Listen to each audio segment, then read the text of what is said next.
I 63 profughi che provengono dalla ex caserma Prandina hanno trascorso qui all'Hotel Paradiso la loro prima notte a Noventa Padovana. Noi siamo andati in paese a chiedere alla gente che cosa ne pensa di questo tipo di accoglienza e abbiamo trovato alcune voci contrarie ma molti favorevoli. Da vivi e lascia vivere, molto probabilmente spero che siano proprio tutti profughi, se hanno bisogno, bisogna anche aiutarli. È vero che bisogna essere tolleranti, dare una mano a questa gente, l'importante è che dopo gli trovino una sistemazione, che non li lasciano così. Se c'è da dare un aiuto si può anche dare un aiuto, però sinceramente bisogna anche sapere chi sono questi, perché alla fine arrivano, non si sanno. Quindi insomma favorevole di massima l'accoglienza, però con le dovute cautele. Anche sapere chi sono, perché alla fine se dopo vanno in giro cosa fanno?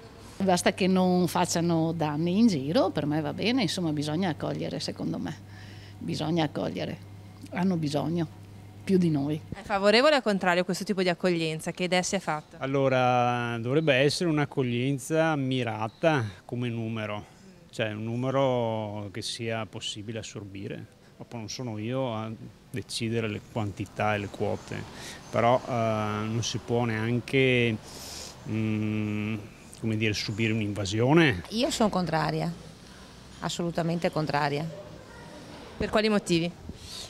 Ma per tanti motivi, intanto perché non è una decisione nostra, cioè ormai non decidiamo più niente, arrivano, punto, fine. Hanno espresso la loro contrarietà anche i cittadini del quartiere di Oltrebrenta, quello più interessato dalla presenza dei profughi, anche se, dice il sindaco, proprio quegli stranieri si daranno da fare in lavori socialmente utili. Ma la gente di Noventa è già pronta a dare una mano agli stranieri. Chi è venuto? Una signora straniera? Signora straniera a cercare lavoro, perché ha detto che il marito era disoccupato, cercava lavoro ma non riesce a trovare, l'ho consigliata di andare dal parroco. Se potessi, ho detto più che volentieri, l'aiuterei più che volentieri.